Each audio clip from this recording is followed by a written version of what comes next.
Hello, everybody, and welcome to our podcast. So, we're very happy to announce that we're actually in the same room this time.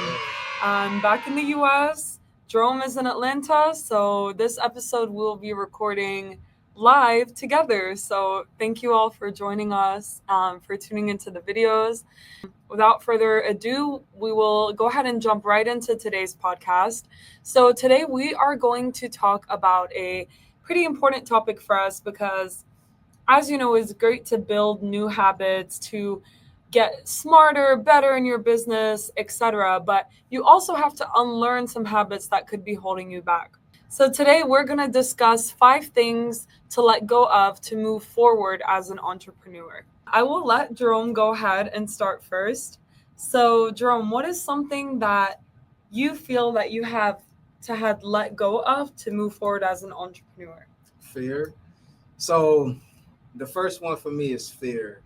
Fear because when you start on the journey of entrepreneurship, you could be fearful of like just the journey because it's not stable. It's very up and down like a seesaw, and you have your good days, you have your not so good days, more so not so good days than good days, and just the ability to also try, but just reach out to people to make that connection, to set up that meeting, to market your business, etc.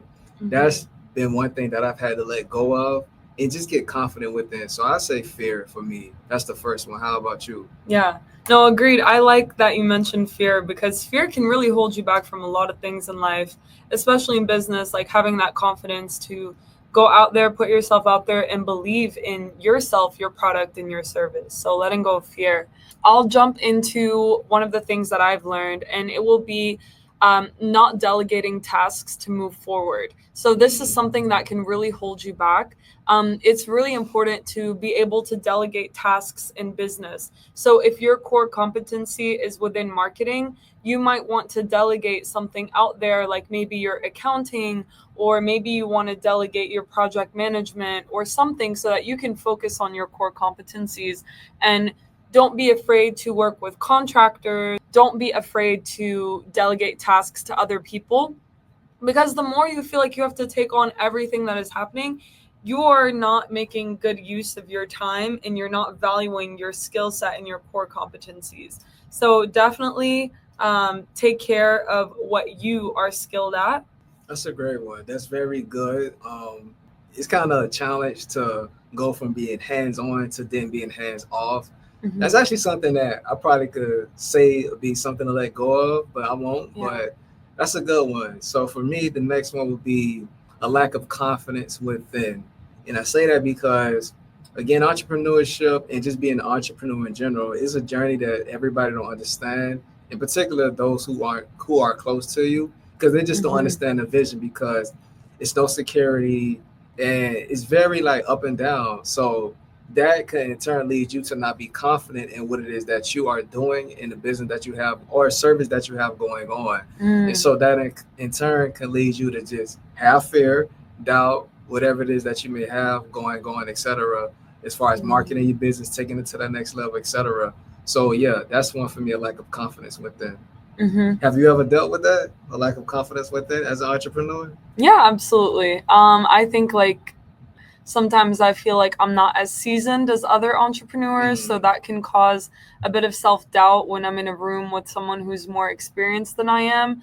But I think what I've learned is that doesn't necessarily have to tear my confidence down, but more so give me a space to learn more from that person, and of course to show respect and to give those flowers and graces to those people and to learn from them, but not necessarily meaning that I don't have skill sets as well and that I also don't have awareness into this topic, but learning and being able to honor that without losing confidence in my ability or feeling like, okay, I'm not good enough to be in this room, because you're there for a reason. Exactly. So trust in that. Yeah, I would say the key to just add on to what you're saying is just don't compare.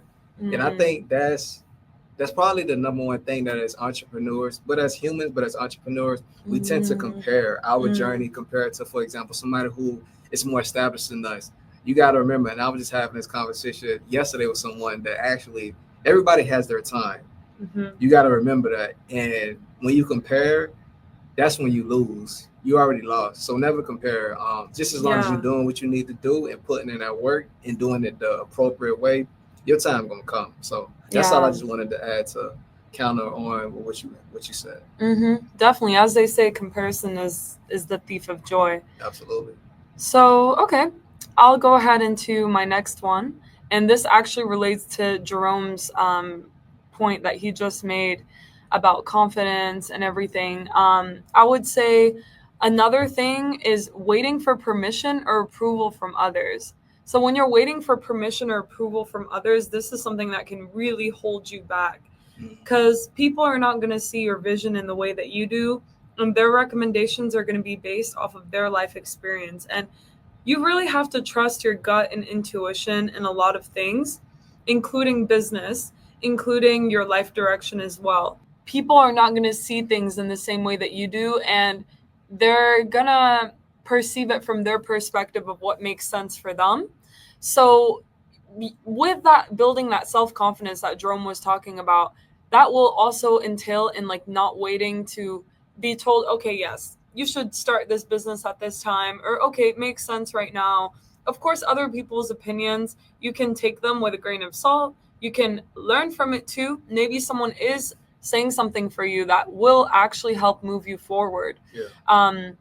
But you shouldn't wait to get that approval to act on something. Do it. If you feel like you are ready to do it, take that step on because it will save you a lot of time and it will really help you move forward quicker as an entrepreneur.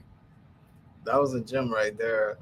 We all suffer from that, when making decisions because I wouldn't say it's people pleasing, but people projections and I guess fear within Yeah. can come on to us subconsciously, and that could lead us to consciously start second guessing whatever it is we're trying to do or make a decision on relating to a choice.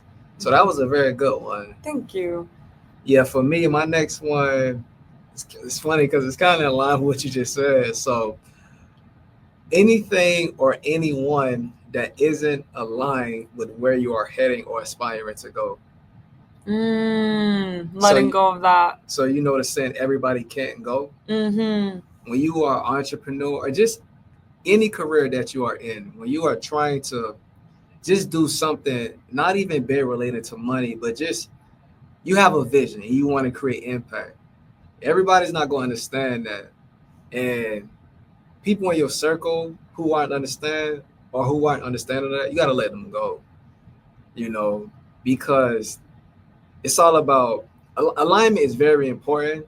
And if you have one person out of the circle of six, that's gonna mess up the entire circle of where you are trying to go as a team, whatever the case may be. So alignment is probably the number one thing. And I feel like, well, I don't feel like I kind of know. That's kind of like, wow, we've been experiencing good things and we have a very bright future because we are very aligned. It hasn't always been perfect. Not saying nothing happened, but alignment is key, essentially. What's your thoughts on that? Yeah, I agree for sure. One of my mentors told me this quote, and it was that you've got to let go to grow.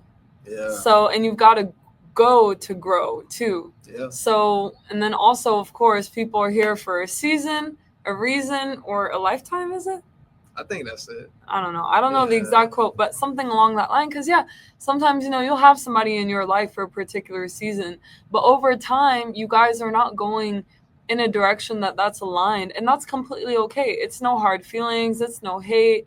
It's no problems. It's just that I need to focus on this thing and you've got to focus on this thing. So, we move in different directions and that's okay. But, as I was telling Jerome, like you're going to meet more and more people of your tribe as you continue going in your life. And, you're also making room for people that will align with your vision moving forward too. And that doesn't mean you have any hard feelings towards those people. It's just not the right time right now. And they have to go on their path to do their own thing as well. And it's actually beautiful. So we shouldn't see, letting go or walking away from particular people at a particular chapter as a bad thing. It's a beautiful thing to release that and to see each other go in that way. Yeah. Yeah. Powerful one. Yeah. So next thing that I have is saying yes out of guilt of, making someone feel bad or people pleasing, etc. This will really hold you back, and you've got to let go of this to move forward as an entrepreneur. You can't say yes to everything, even if it doesn't, you get that gut feeling that, hey, this maybe is not the right decision, or maybe this will hold me back in some way. You can't say yes just because you don't want to hurt the other person, or you don't want them to be upset, or you don't want to inconvenience them. You've got to also listen to yourself and know when something is not going to help move you forward. That even includes to clients. Like, sometimes you have to say no to a particular client if it's just going to hold you back. If they're not able to value you in the way that you are, you don't have to say yes just to get that deal. Like, you should also hold your value up. So yeah, that would be my next lesson, is not saying yes to everything just to make other people feel comfortable. That's another job. Man, I think you need to go stay in the States. You feeling good today. Dropping a Back lot of in the gems. States. My fourth thing to let go to move forward as an entrepreneur, expectations. I'm gonna expound on this. So expectations are resentments in the making, right? So the reason why I say that's something to let go of, because if you come in to a business, or if you have a business, it's like, okay, I expect to make this a certain amount of money today.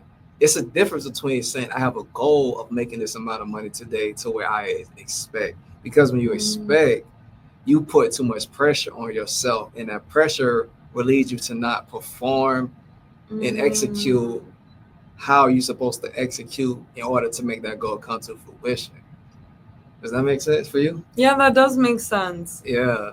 So expectations, you got to throw that out the window as an entrepreneur in order to move forward, because it leads to pressure and unwanted pressure that's going to prevent you from performing efficiently as you need to be in order to get to where you're going. So, That reminds me of something too. You know how they say psychologically, if you tell somebody that, hey, I'm going to do this, your brain's going to think that you've already done it and put less of a will power within you to get that done. Exactly. So, also do things without having to speak on the fact that you are going to do this thing, because you're going to put less of a I don't want to use the word pressure, but you're going to put less of a self-motivation on yourself to get it done. Exactly. Yeah, that's a great one, Jerome. Yeah. So another thing that I will say is an entrepreneurship that you have to let go of to move forward is not accepting upfront payments for work. You got to let go of that if you want to move forward. Yeah. Because you're teaching people say how that to. Say that yeah, again. Please say that again. Not accepting upfront payment for your work, because you're teaching people that they can do that with you, and it's going to be hard to undo that in the future. Because if you're teaching someone that you will work for them without an upfront payment, without an establishment of an exchange of value, then they are in their mind saying, okay, cool, like I have this person as a tool and as a resource, and they're able to do that for me without me even paying for it. That's why you have to say no to clients sometimes. If they don't want to do an upfront payment, okay, see you later, sayonara, like see you later, because this is the value of our work. And then actually you're building credibility and respect for yourself by accepting that upfront payment. And the time that you are investing in doing that work, you could be doing something else that will push the needle further for you. So don't be afraid to ask for upfront payment, and don't be afraid to walk away if you're not receiving that. Obviously, it doesn't have to be the full upfront payment of your work. You do have to deliver as well. But, you can accept an upfront 20%. You can create a payment plan upfront with the person where you guys are signing a contract on this payment plan, because obviously they also will need you to deliver the value to ensure that they're paying you for the right reason. But you also need to ensure that you are going to get some payment, not all the way till the end of the project, but also at least some upfront payment to make use of your time and to also motivate you to complete that task for your client. That's powerful. That was another great. You're going 4 out of 4. Thank you. You too. Today. You too. Next point. Yeah. So my last one, if we don't have a bonus, last thing to let go of to move forward as an entrepreneur the old version of yourself. Mm. From experience, you got to let go of the old version of yourself because as an entrepreneur, businessman, businesswoman, etc., you got to start thinking differently. You got to start moving differently.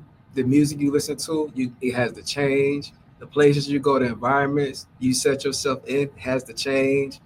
Everything just changes. And in order to enjoy the fruits of your labor and experience wealth, I'm not talking about just money, but like actual wealth that comes with life. You Mm-hmm. got to let go of that old version of yourself. Like I've changed everything of every facet about my life. And it's the small little nuances and details that I've changed. Like I told you, I went to an event recently and I realized there's a difference between, and again, it's not about money, but there's a difference between people who are, I'll say, affluent compared to those who aren't affluent. It's just little small things that they fine tune about themselves that they have to in order to get the way they're trying to go. Mm-hmm. And so now I understand just those small nuances about what you got to do as far as, like, for example, letting go of the old version of yourself. And that's okay. Mm-hmm. But that's the last thing I would say to let go of to move forward as an entrepreneur. I really love that one because Thank it's you. so true. Like, you got to let go of things that maybe fit you more back in that time that don't necessarily anymore because we're constantly growing, we're evolving, we're changing. We've all made mistakes in our life and we're all continuously moving forward. So even for example, like doing a spring cleaning and getting rid of certain clothes that maybe it's not your aesthetic or your style anymore, like that is a way of also self-love and also like tapping into your identity of who you are now rather than holding on to old versions of yourself that you've grown from. And of course, you still are you all the time, but we evolve and we grow and we change. So I like that, Jerome. Yeah, thank you. Um, my last one will be not breaking large tasks into smaller tasks Hmm. because um, this, I think, can really steer people in the wrong direction in business because you can see something as easily attainable if you just are looking at the larger image. And this can really hold you back and limit your ability to set timelines in the right way. Mm. So if you think, for example, like creating a video, well, you got to break it down into more steps. Yeah, Recording the video, editing the video, first of all, brainstorming for the video, exactly. recording it, editing it, uploading it. Like when we break it down into smaller tasks, we can actually grasp the time concept more because time is the constraint that we are all bound by. And the greatest kind of limitation of being a human is this time construct. So you have to be aware of it when you're planning your business out too. You can't just say like large tasks and expect that your team will deliver them at the in like a week if you haven't broken them down into the subtasks. And that makes it easier to track and easier to complete as well, because it takes a larger idea into more graspable concepts. So definitely breaking down your large tasks into smaller tasks using project management tools. If you guys want to learn more about project management tools, how to use them, we do offer this in our consulting services, but we'd also be happy to discuss more about this in a video and show you guys some tools that you guys can use and how they work. So just let us know if that's something of interest. But yeah, that completes our video for today. We hope that you guys enjoyed it, and please drop any habits or mental blocks that you've had to let go of to move forward as an entrepreneur or in your field of work. We'd be happy to learn from you guys, and the audience would as well. Yeah. So that's it from me. Yeah, and I would just say this was a great episode. I took a lot away from this episode, to be honest, internally, and it's going to help me as I continue to move forward as an entrepreneur with running our business and just learning business. Because that's also another thing. Keep learning. Never stop learning as an entrepreneur. No matter how high you grow, you never stop learning. And we hope you all enjoyed. Don't forget to like, subscribe, and comment. And we'll see you all for another great episode. Awesome. Bye, guys.